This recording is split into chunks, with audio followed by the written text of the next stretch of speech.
Hey, everybody, it's Dustin Kennedy, and welcome to this week's show, the One Lane Road Podcast. It's a very special episode for me.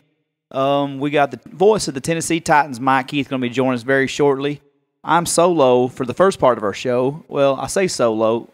Lucas had a work emergency come up last minute, so I've got a friend of the show, our buddy, producer Jace. We call him producer, even though he strongly suggests he wants nothing to do with our show. What's going on, Jace? Hey, what's up, guys?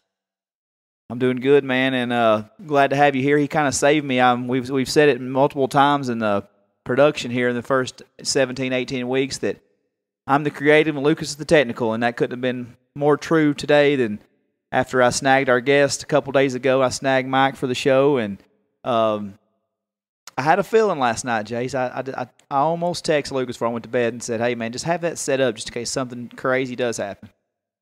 Well, I'm glad I could be here to help save the day. I'm glad you didn't have to come far. No, definitely didn't have to come far. Right across the road, different subdivisions here. And this happened one time with Jim White. The first time we had Jim White on the show, Lucas had to cancel that day, due to work, and we just had to postpone it. But I know this is close to the season, the preseason, first preseason game this Saturday.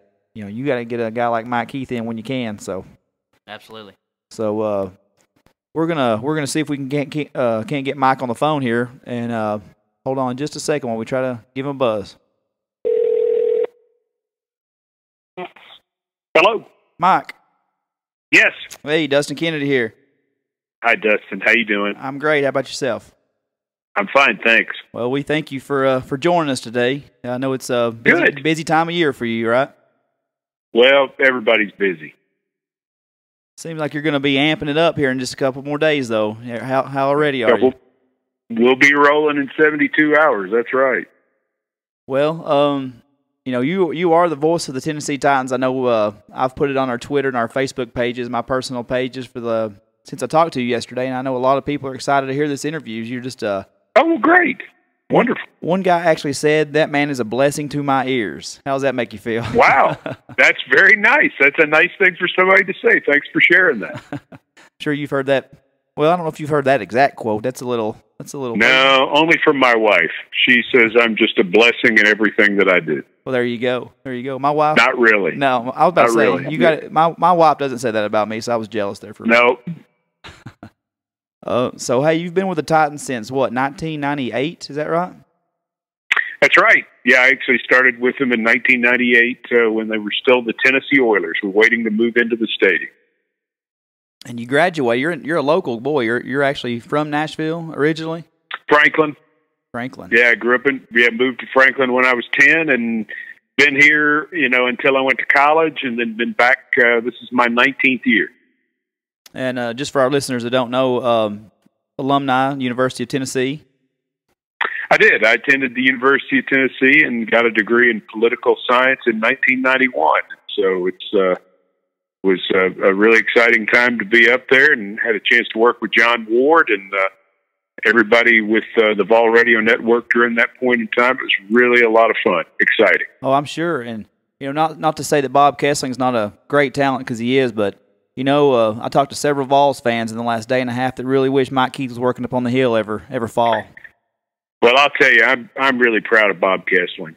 Bob Kessling had to follow John Ward, which was really a hard thing to do. Absolutely. And I don't think there's anybody who's as professional, who represents the university, any better than what Bob could do. And Bob was an integral part in helping me to get started in the business. I owe him a lot, and he's a great friend. And I'm really, really proud of Bob. Well, I agree. I think he does a great job, and that's where we're kind of spoiled in this state. We have him, who does a great job, and we have you, who's just so synonymous with with Nashville now and with the Titans. Well, thank you for saying that. That's really nice. It's a lot of fun to be back here and to be part of your hometown team. That's been the biggest joy in all of this. I guess you can kind of share with John Robinson in that facet of the game, I guess. When I heard John talk at the first press conference, I really related to what he was saying very much, because it's exactly the same way that I feel. And I think the people from around here heard it and felt the same way. And it really resonated with people, his feelings about being from Tennessee and getting to take over as the general manager, something really, really exciting. Yeah, I think it made our fan base feel better right from the get-go, knowing you have a hometown boy that's wanting to do right by the fans. And, at that time, everybody was talking about, are the Titans up for sale? And, for a GM to come in and kind of put his fingerprints on the franchise and make us all feel at ease, that's a good hire for sure so far. Yeah, there's no doubt. And, there are a lot of facets to being successful in a job like that, drafting and signing free agents and making trades. But his understanding of the region, his understanding of our fan base, the way when he gives an interview, he's basically speaking to the fan base.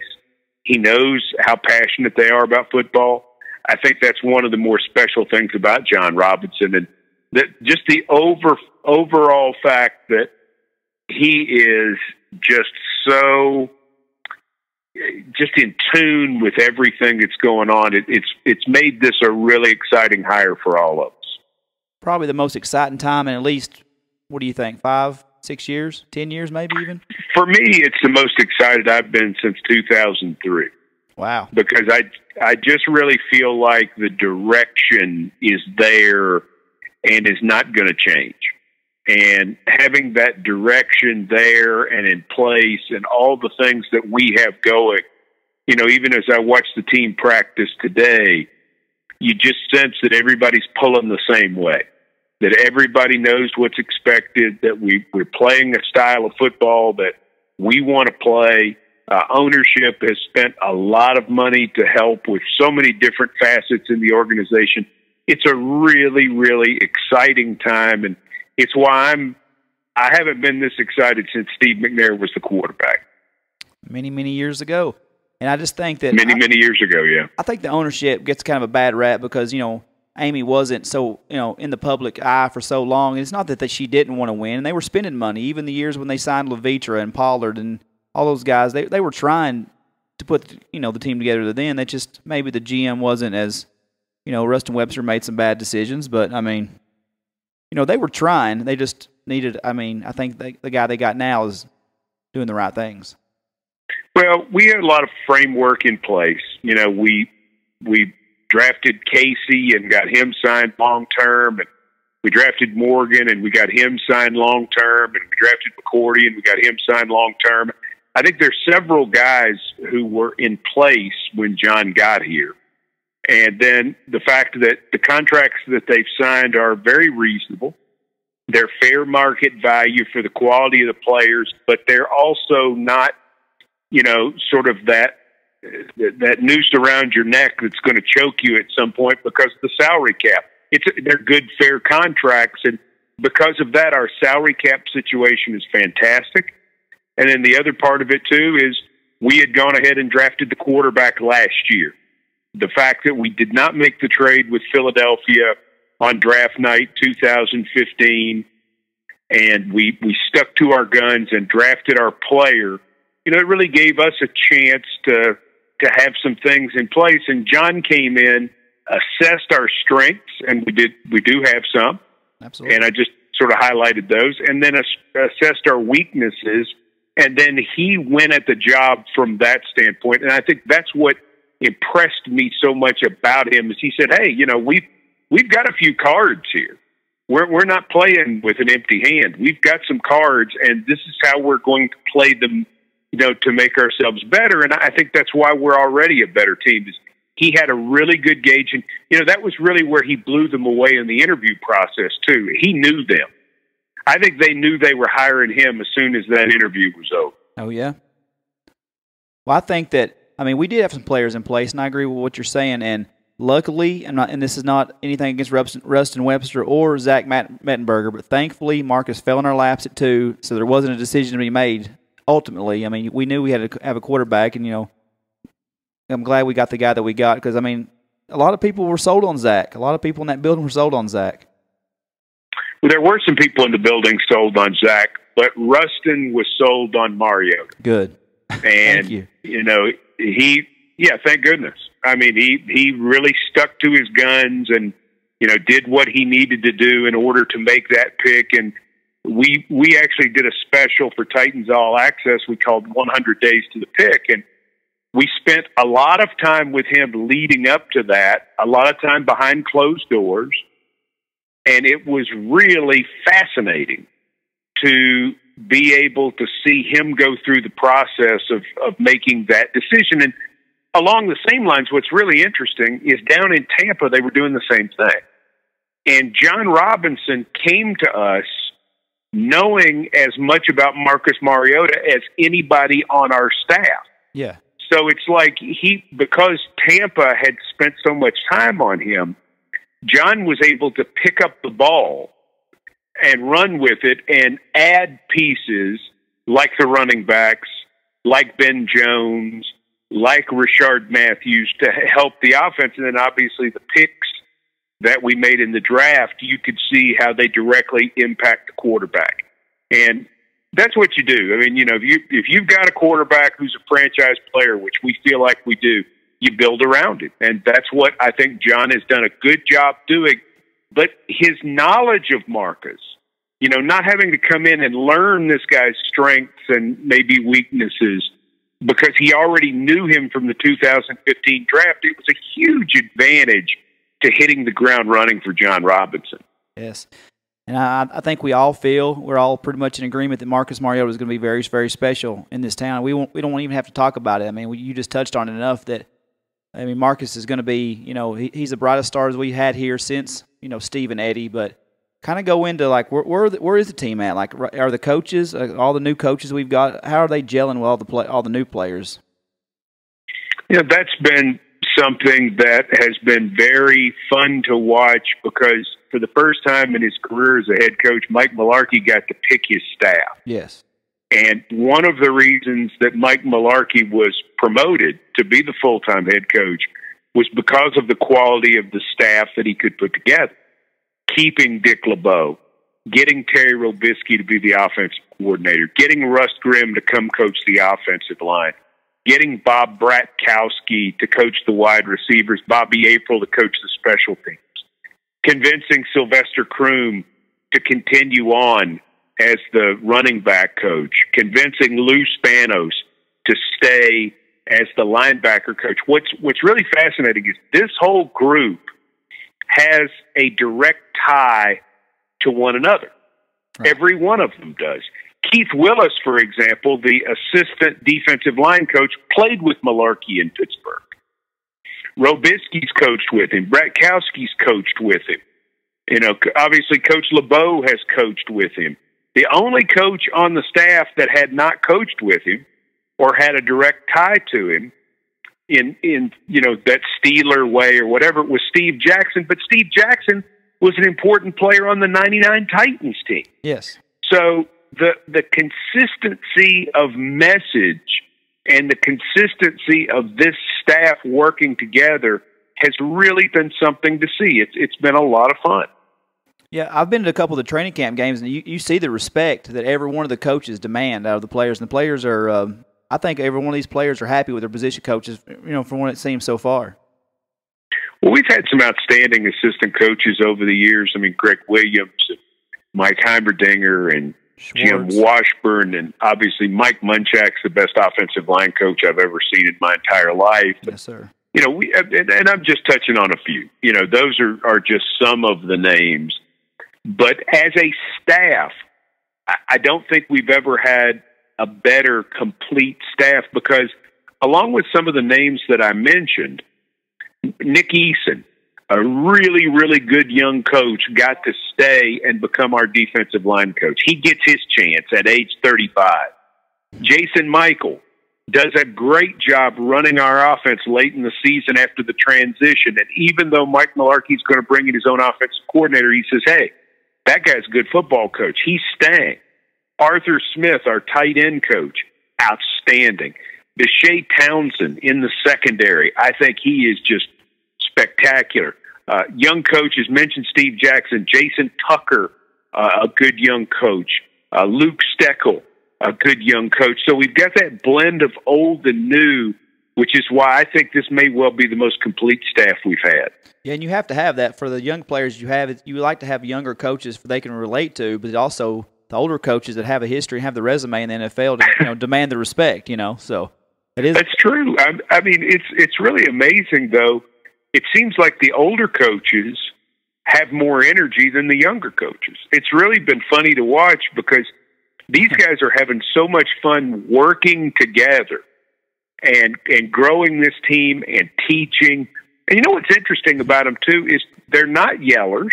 No, that's not really what they do. Robisky is a needler. He kind of gives guys the business a little bit, and they take it well. Bratkowski, as Kendall Wright described to me, said he's chill. He's just this. He's working on fundamentals. He's not a yeller. He's not a screamer. You've got, and then those two young defensive line coaches, Nick Eason and Keith Willis, both former Steeler defensive linemen, and they're high energy and having a lot of fun. I just think the staff is very in tune with where we are as a football team, and they fit a growing football team very well. Oh, it's funny you say that about having the energy. I watched Coach LeBeau come out of the tunnel Monday night, and I swear he can get to the 50-yard line quicker than I can right now. Coach LeBeau's amazing. Coach LeBeau is one of the 5 most amazing people that I've had a chance to work with in sports. He's a very interested man. He is. The players absolutely love him, and he's not this. He's not trying to be hip. Yeah, he's not trying to be their buddy, but he treats them with respect. He is so smart, and yet he is so kind. But the older guys love him. The younger guys love him. The guys from the big programs love him. The guys who come from smaller colleges love him. Linemen, linebackers, guys in the secondary. I mean, it is all just respect and love for this guy. And it should be. And they desperately want to play for him. It's very exciting. Well, that was my next question. The Titans defense. I mean, they're bringing back so many pieces. You're getting back a healthy Jason McCourty, a healthy Derek Morgan. They've added pieces through free agency and obviously the draft. One thing our division obviously has done is got better, and very some of the best offensive players in the AFC is in our division. How do you think our Titans defense is going to stack up against those some of those wide receivers, especially in our division? I think it comes down to the secondary play. I think that's going to determine, is this a top 12 defense like it was last year? Is it a top 10 defense? Is it a top 5 defense? Is it a defense that you talk about as maybe in the conversation for best in the league?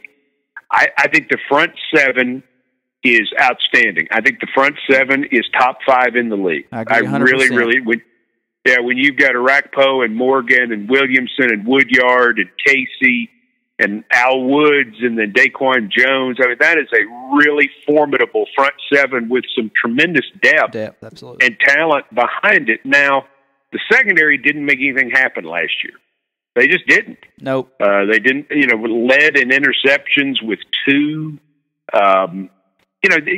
You can't do that. They've got to get their hands on the football. They've got to make more things happen, and they're going to have the opportunity. What I've seen from them so far has been very encouraging, especially the play of McCourty, having him back, and now we're going to see, how they do Saturday and how they do going forward in that area. If the secondary ups their level of play, I think this is for sure a top 10 defense and maybe even a top 5 or better. I agree. I think the secondary is the spot you got to worry about just from the lack of inconsistency we've had so far. But one thing I've got to ask you for sure, plenty of our listeners, that was one thing. I want to do a little segment here in a minute. They've got some listener questions for you, but I cannot go without asking about the Derrick Henry, DeMarco Murray dynamic on our team. How do you think it's going to play out? I think we're already seeing it. How good did he look Monday night? Yeah, the cuts they've made, the way that they are able to, it seems like they're in tune with the offensive line. The offensive line looks better because I think this style of play helps them. They get to attack more than be on their heels. The first team offensive line had some good run plays against the first team defense, which was very impressive. Murray is something else. You're probably not going to see a lot of him in the preseason. Right. You're probably going to see more of Derrick Henry, and I know what that's going to lead to. That's going to lead to the old, oh, you should be playing Henry over, Yep. over Murray, and that, fine, good. Let's have that conversation, because if we are, it means that Henry's playing great. That's a good problem to have. Yeah, let's have that conversation. Let's get into that. I would love to have the problem of us being too formidable at running back. We don't have a quarterback controversy, so I'll settle for a running back controversy, right? There you go. I'll take it. Whatever we have to do to have a controversy. Sure, that's great. I know we don't like to do predictions. A lot of people don't like to give win predictions. Do you think a lot of people? I think 10 wins is being a little too optimistic from where we've come from, but I think 7 or 8 is right in being realistic. Do you agree? I think on paper that's what you say. Sure, I think you're more in that on paper. You're in that 6, 7, 8 range, and you say, if something falls right, maybe 9. Right. And if something really falls right, well, then maybe better than that. But you'll have to come together. You'll have to stay healthy. Other teams will have to have some issues. But I go back to something to give you an idea about how uncertain the NFL is. 1999, we've got our home schedule. First season in Nashville as the Titans. And we've got everybody hyped up about the games we're trying to sell out. And one of the games we're desperately trying to sell out is a December game against Atlanta. And the reason we think that's a big game is due to the fact that the Falcons went to the Super Bowl the year before. Mm-hmm. Well, by the time we got to play them in December, they'd only won 3 games. They'd had a bunch of injuries. Everything had gone wrong.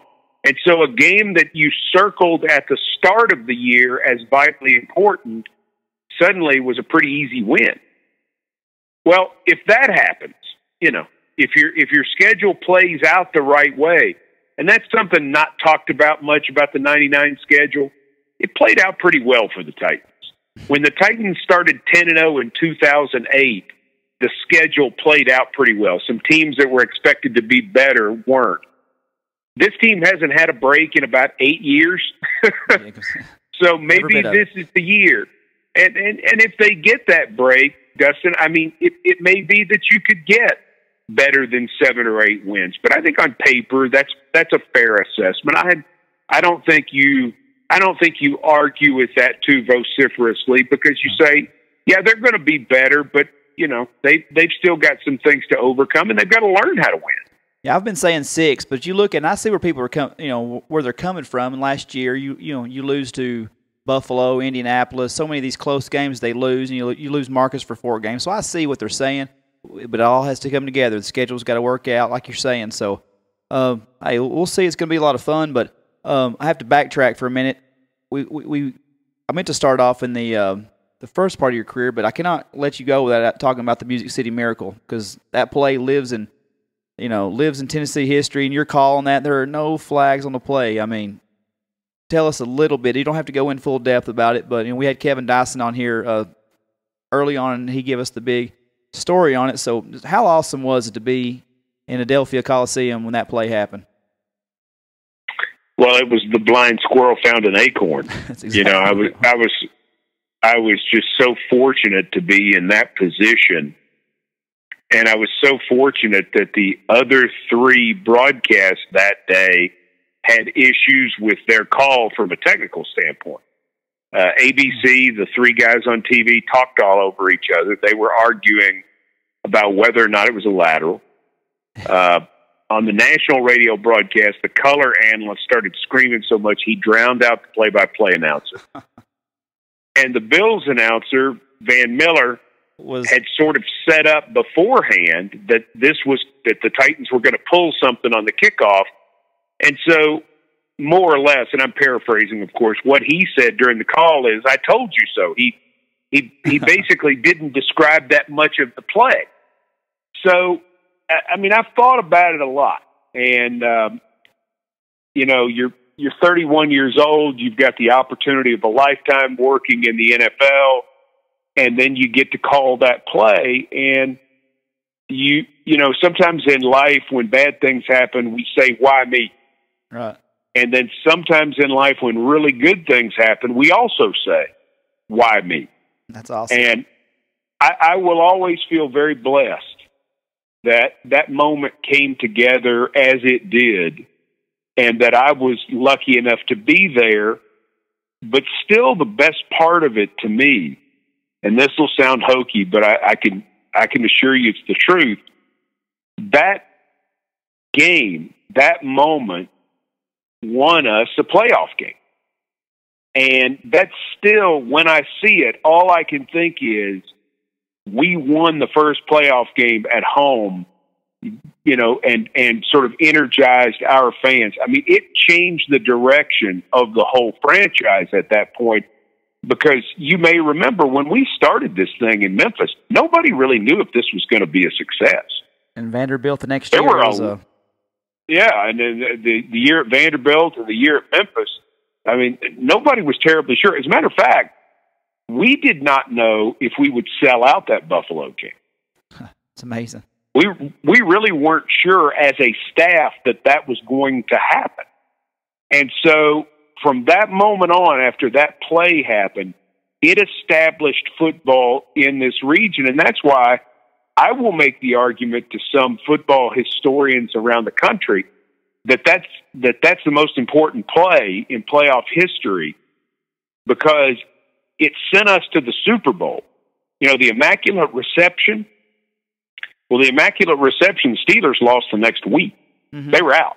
Yeah. We kept going 22 more days.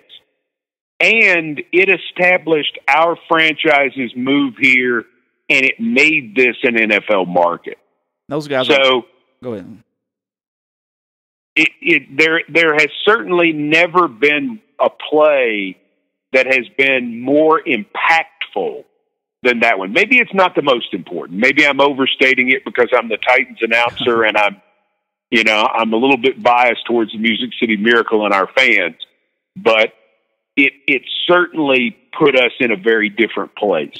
Well, I don't think you're being a homer one bit, because you look at any list you see, it may not be number one, but it's always top 3 to 5 on playoff plays, you know, on amazing plays. And I think it deserves to be there. I mean, like you said, maybe we are being a little bit of homers, but I think it's an amazing play in NFL history. It absolutely did spark plug that team. And, I mean, they become rock stars after that. I mean, Eddie George and Steve McNair were already, you know, household names, but with Javon Curse and all these guys, I mean, when Kevin Dyson was on here, he said they couldn't go anywhere. They couldn't go to the mall. They couldn't do anything after that season. Well, can I tell you a funny story? Absolutely. So the next week we go to Indianapolis and play, and we beat the Colts. We're not supposed to beat the Colts. We beat the Colts. And this is before, obviously this is January 2000, so it was 21 months before what happened on September 11th, 2001. So we're flying back from Indianapolis. We land in Nashville, and they tell us there are 10,000 people inside Nashville International Airport. Oh my God! That's when you could still go to the gate and greet people as they came off the plane. You can't do that anymore. You know, you have to wait outside the security area. But at that time, for your younger listeners who don't remember things like payphones and such as that, you could go to the gate itself. There were 10,000 people in the airport, and they took us off the plane in groups of 6. And when we came off the plane, it was, you know, the radio guys and stuff, they were cheering us. I mean, I don't think they had any idea who we were, but they're cheering us like we're part of the conquered heroes. It still ranks right there. I mean, their favorite parts of the Miracle game with Buffalo, of the AFC Championship game with Jacksonville. But that one for me, because of our fan reaction in Indianapolis at the hotel and inside the RCA Dome, that we won a game we weren't supposed to win, and that 10,000 people showed up at the airport, people pulling over on the side of the interstate to wave to us. It was so fantastic. That had to be amazing to live through, and I sure hope that's what we're coming back around to, because I know, Mike, I've been sitting in that stadium. I'm not a season ticket holder, but I'm there every game, and I've been sitting through these two wins and 3 wins, and I'm definitely not going to be your bandwagon. I've been there, and I wait to see the turnaround. And I think we're going in the right direction. And that play will live on forever for me. I've got it framed up in my house with Kevin and Frank have signed it for me over the years. And it's funny you say you're not supposed to be on the call for that one, like you're the one that gets used. Kevin gave us the details of all that he wasn't supposed to be on the field. So it's funny how it worked out for both of you guys, that he wasn't supposed to be on the field, and now he's living forever in Titans history for that play. Special, and Kevin is a very special human being. He's one of my 5 favorite Titans, not just as a player. And listen, I think he would have been an all-time great had he not gotten hurt the following year. I think so.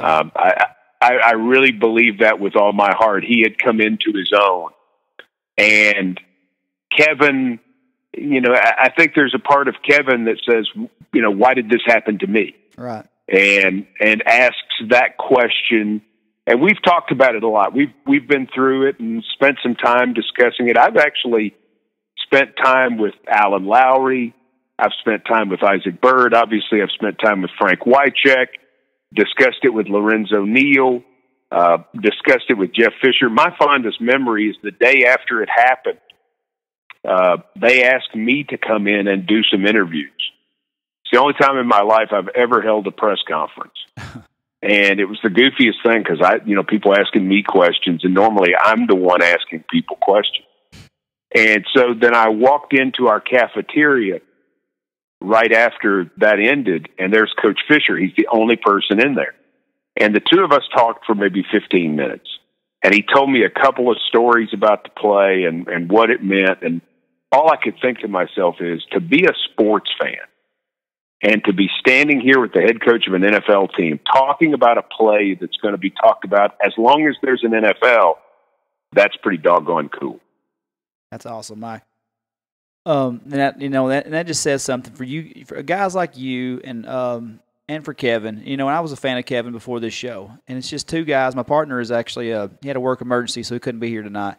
But I'm the bigger of the sports fan, so this works out, And for you guys to come on to a podcast that we're just kind of getting off the ground, we're kind of doing it for fun, even though I'm pretty passionate about this line of work.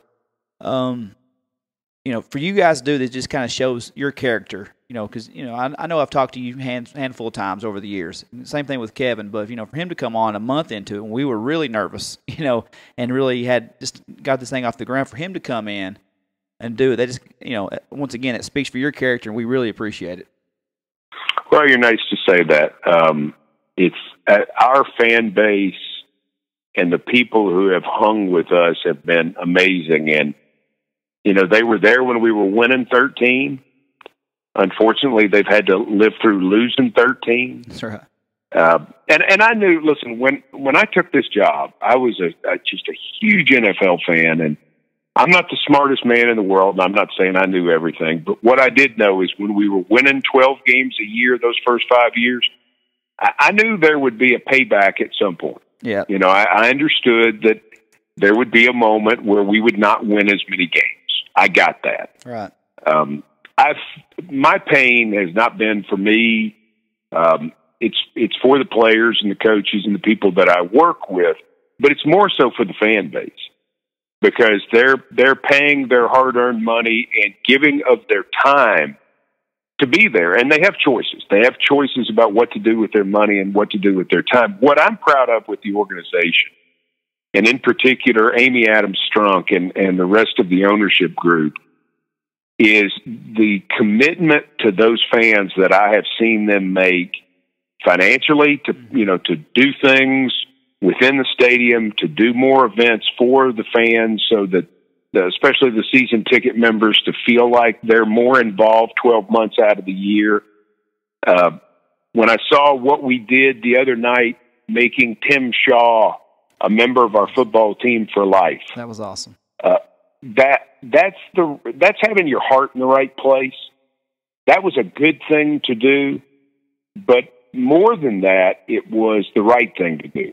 And I think we're doing more and more of those things right now. And it's exciting because I think there's going to be a payoff. I really do. and I think it's sooner rather than later. I absolutely agree, and I told Kevin, I said, you guys spoiled us from the get-go. We got spoiled. We expected that. Now we been in the bottom, but I agree with you. We're coming back out, and to kind of piggyback off your point about the fans, this is why I'm proud to be a Titans fan. This is why I spend my hard-earned money, and I come 2 hours. Like I told you the other night, I'm an hour and 15 minutes from the interstate to Nashville, but I live 45 minutes past that over here in the middle of nowhere, literally. And it's things like Titans Tuesdays, and it's things like training camp that's open to the public, and the caravans. The Titans are just top notch doing community projects and stuff like that to make the fans want to come and want to be involved. And it's just they're top notch organization in my book. So. Well, thank you for saying that. There are things we can improve on, and we've been working on that. And I think our president, Steve Underwood, made it very clear from the moment he got back that some of the things we were dealing with were unacceptable. And what's really nice is, so we got through last season with our management team having been on the ground for only about 3 months before the year. And this off season, our management team had the whole off season. Right. And so, the look of Nissan Stadium, it's a sharper place. I think you're going to like what's on the video boards. I think you're going to like how the team enters the field. Certainly sounds like the soundtrack that's going to be played is very exciting.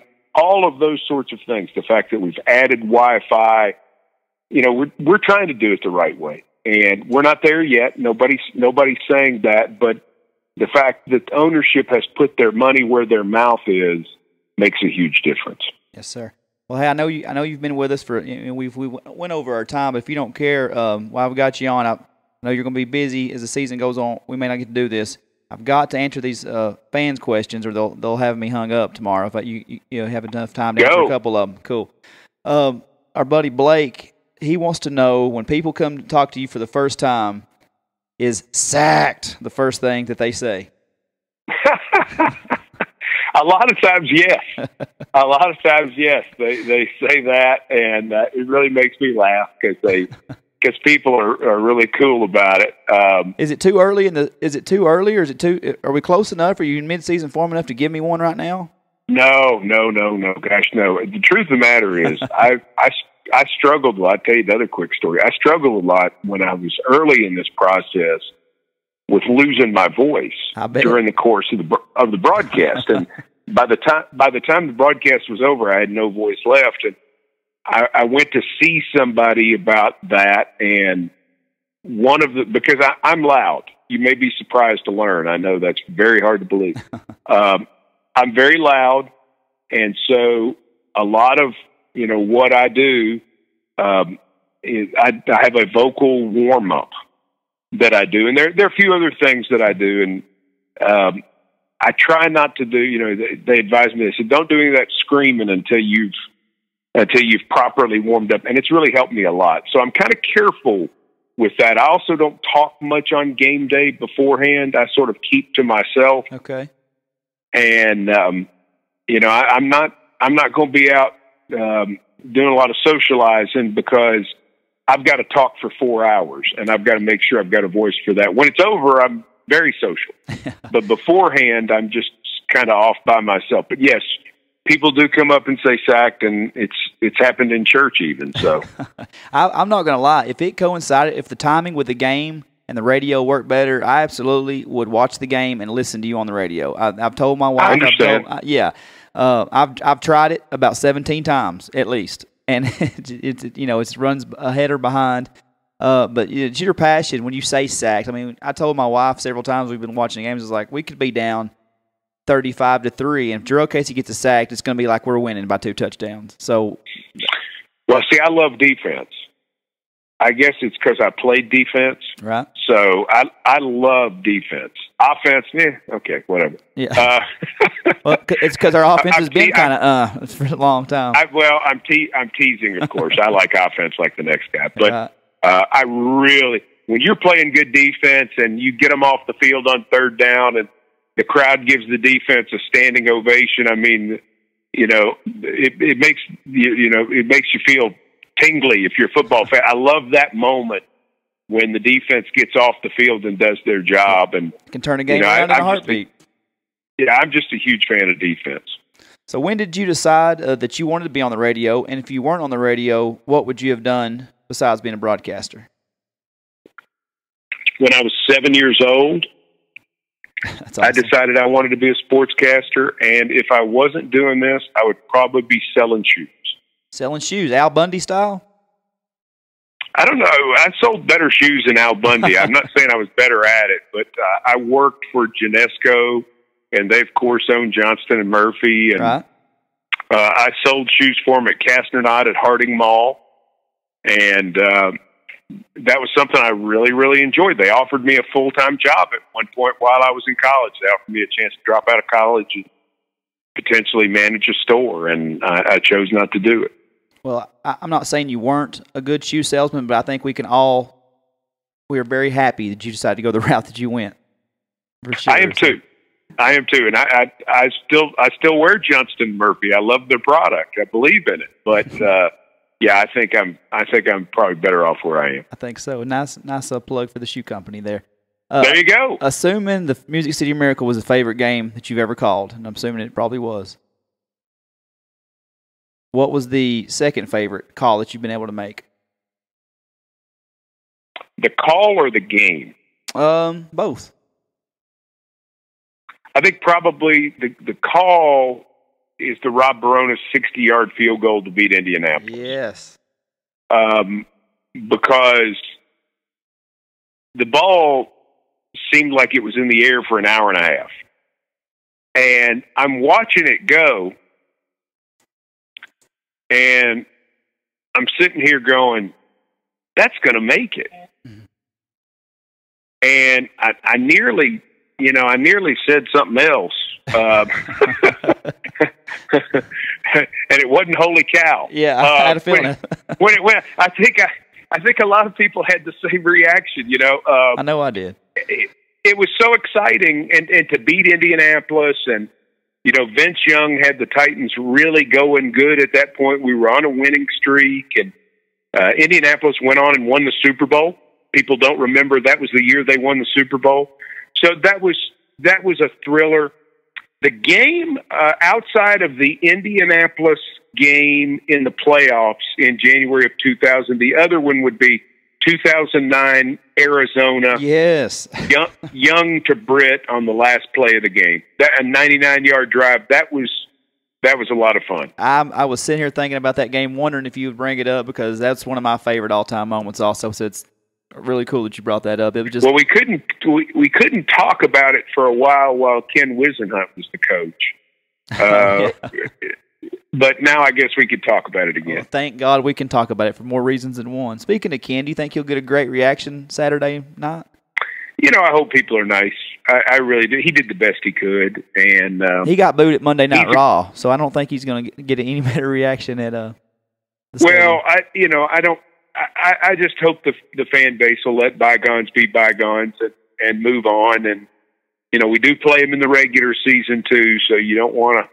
Yeah. You don't want to get anybody fired up about anything. And the whole thing is Ken did the best he could. And Ken was very committed to winning.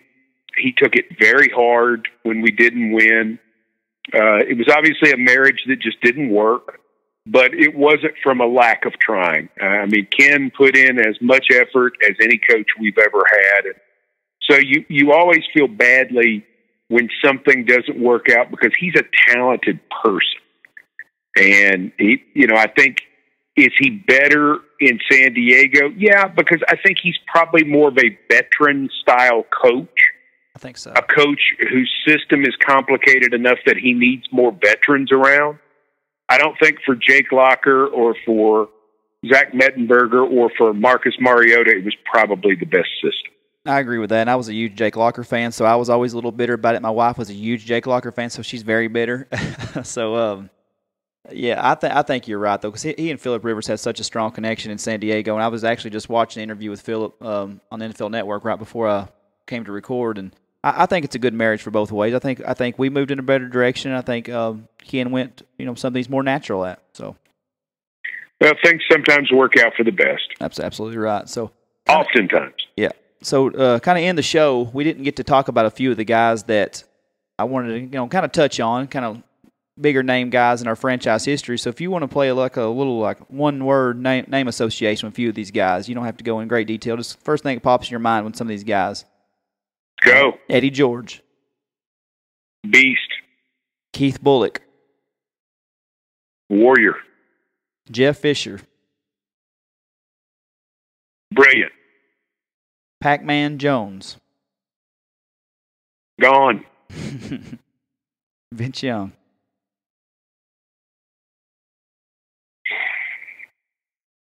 Sad. Could have been a great player. Didn't want it bad enough.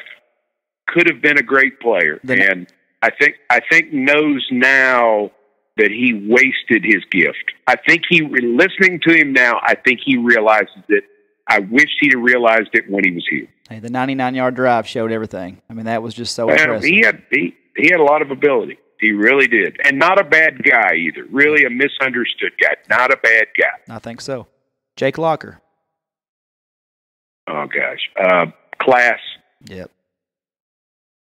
He's my favorite Titan of this era. I love Jake Locker. If I had a daughter, I would want her to marry Jake Locker. I love that guy. Yeah, it would have been nice to see him under some different circumstances. I was hoping he'd go on somewhere and at least get a chance somewhere under a different regime. But hey, good luck to him running the gym and remodeling his grandma's house or whatever he's doing. Love Jake Locker. Well, he's really working a lot with kids out there. That doesn't surprise me one bit. No, listen. He is as classy as Marcus Mariota is, and he is. Jake Locker is in the exact same realm. He's one of my favorites as well, and always will be. And I wished his body had held up a little better, and I wished he had been here at a different time. I agree. Frank Wycheck. Mr. Titan. Good partner, too. Good partner. Yeah, a lot of fun. Delaney Walker. Ooh.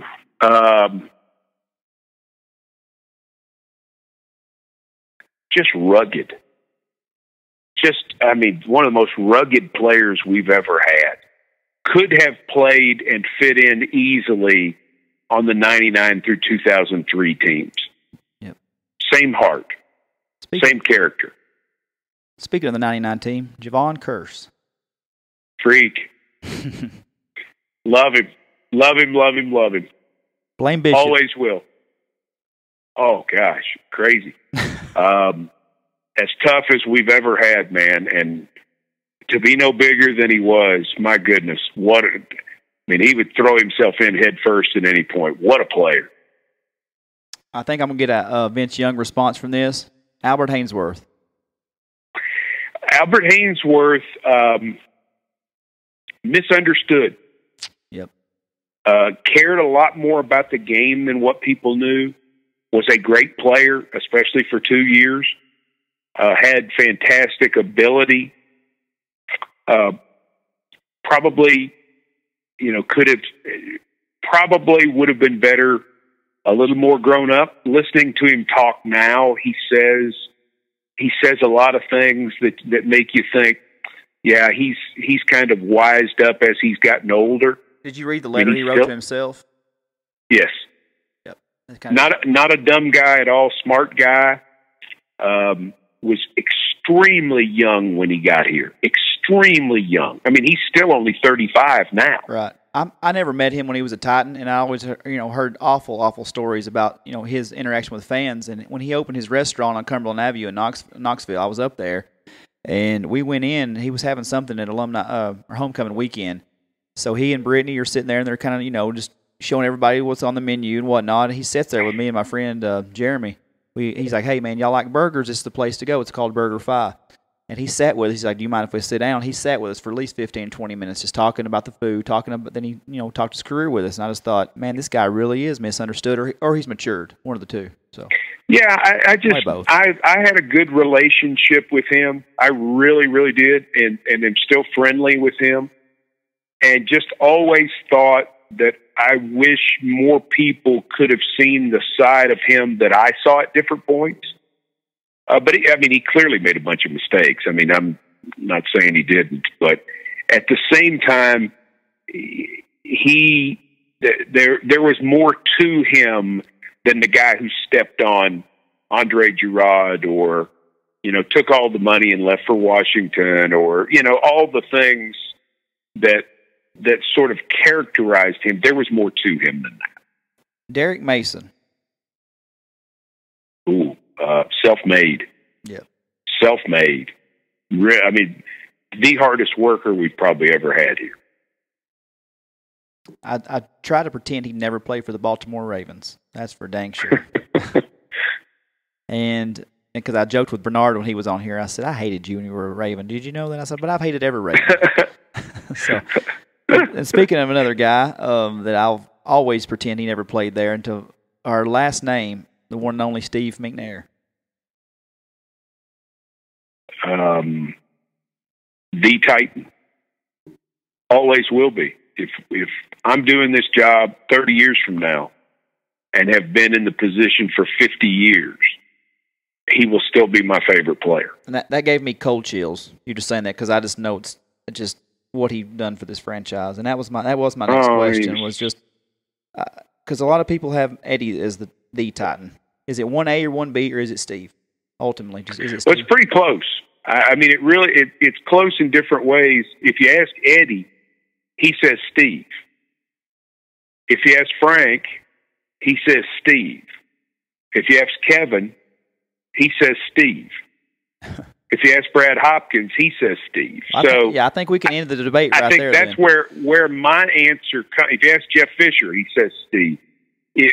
My answer comes from their answer because they certainly know better than I do. Well, and you were there too, but I mean, you can't go wrong with either one. They brought so much to the table, like you said, different ways, but just a sad story that, that we lost him so soon, and that was one Titan I've never got to meet, and I'll always regret that I didn't come to a lot of the functions back then, and it really killed me, beat myself up over that, but yeah, I mean, that's just my favorite. I collect a lot of memorabilia and stuff too throughout the years. I didn't start till my son got a little older, and we started doing it together. And my favorite thing I've got is a picture of Steve and Eddie Eddie has signed it for me to put rest in peace number 9 on it. It's just I framed it up in my house, and Eddie loves he loved it, the picture when I showed it to him. That's awesome. Yeah. So, well, hey man, I know when you text me, you said 15 or 20 minutes. And I was thinking, man, there's no way. When I get to rolling with him and he gets to rolling, I said I'm not. If he says it 20 minutes, hey, Dustin, I got to go. I'll end it. But thank you so much. We've really built it a good one out here. I just appreciate the stories, man. I appreciate the wisdom and the knowledge you put on us. It's got me that much more excited for Saturday. Well, we'll see you at Nissan Stadium, if not this weekend, next, or sometime in the fall. We're going to have a great year, so thanks for having me on the show. Yeah, I'm supposed to be going to a Dierks Bentley concert randomly. I like Dierks Bentley, but I can't believe the friend that asked me didn't see that it was the preseason opener. And my wife she made the decision for me, so I'm going to Dierks Bentley in Indianapolis. I understand. He's a good dude, too. He's a Titan fan. Hey, are you a country music fan, being in Nashville all these years? I am. Favorite musician? Last question. My favorite musician's Garth Brooks. Can't go wrong there. Yeah, I love Garth Brooks. He gives everything. Greatest concert I ever saw. Did you go to the flood relief in 2010 when he came? I did not. I was actually out of town at that time, or I certainly would have been there, no doubt. Vince Young made it, and you didn't. No, that was another that was another fundraiser they did. They did it like where a bunch of musicians came, and Jeff Fisher and Derek Morgan and Vince were there. So awesome. Well, all right. You sure you don't have a sack before we go? Not yet. Maybe Saturday night. I guarantee. Hopefully Saturday night. I promise you, we'll hear one Saturday night. Well, hey, Mike, thank you so much, and I look forward to talking to you in the future. Thanks so much for having me on. I appreciate it. Yes, sir. Thank you. Bye-bye. Well, guys, I sure hope you guys appreciated that. I know a lot of you guys aren't as sports passionate as I am, including Lucas himself when he's here with me. And but that was a big thing that I really wanted to do. And I can't thank Mike Keith enough. That just shows you the type of man Mike Keith is. And hey, he'd already done that 10-second video for us. But before, when we just got started, we were like one episode in when I run into Mike Keith in Cookeville and asked him to do that 10-second clip for us, and how do I forget to bring that up is beyond me. Mike is the Tennessee Broadcaster of the Year 8 out of the last 10 years by 2010. That's what his Wikipedia page says. And I meant to ask him how many times he'd won it since 2010. But once again, man, just a great interview for the Titans fans, for you sports fans. I think you're really, really going to love that. Mike was just full of great stories. Like I said to him at the very end, when he texted me, he said 15, 20 minutes good. And I was like, God, I have so much more for you. I do not want to do 20 minutes. So, man, Mike Keith, thank you. I'll forever be in debt for that interview, for getting us 4 months in, doing such a cool interview for us. And I'd also like to thank, I put it on Facebook and Twitter. I actually put it on Twitter a few hours ago, then I put it on Facebook before I left home. And I was, getting so many questions off the bat, just in like a 15-minute span. I deleted the post just because I knew I wouldn't get around to all of them. But thanks to Thad Johnson, Clay Dotson, Blake Allen, Derek Woolbright, Nick Grace, Chad Flatt, Jeremy Mackey. If I missed anybody, I'm sorry, but thank you, boys, for your questions you put out there, and I hope that he answered it the best. I know he answered the best of his ability, but I hope I got it out there. When you got a guy like Mike, I want to go in chronological order a lot of these topics, and it's just kind of I could have talked for 2 hours with that guy and listened to him. So this was planning on being just a one whole show. We were going to stop the production tonight, finish it up with this, then come back with Lucas another night and do our regular show and just mix it all in together. But once that interview went so long, I'm looking at producer Jace, who will remain voiceless over there. He said he talked enough in this show. He's combing his goatee down like a wise man. So what we're probably going to do is this will be one episode on its own, and Lucas and I will get back in here with you probably sometime this week, hopefully, the next 2 nights to do another one, and you guys will be graced, or I don't know if is that a word to use? Will 2 episodes in 1 week satisfy our listeners, producer Jace? I hope so. So that's a wrap for tonight. Thank you for producer Jace and Kara for saving my non-technical butt tonight and making sure that I had the one and only voice of the Titans, Mike Keith, on the show. Thank you guys for listening. I hope you enjoy. See you next time.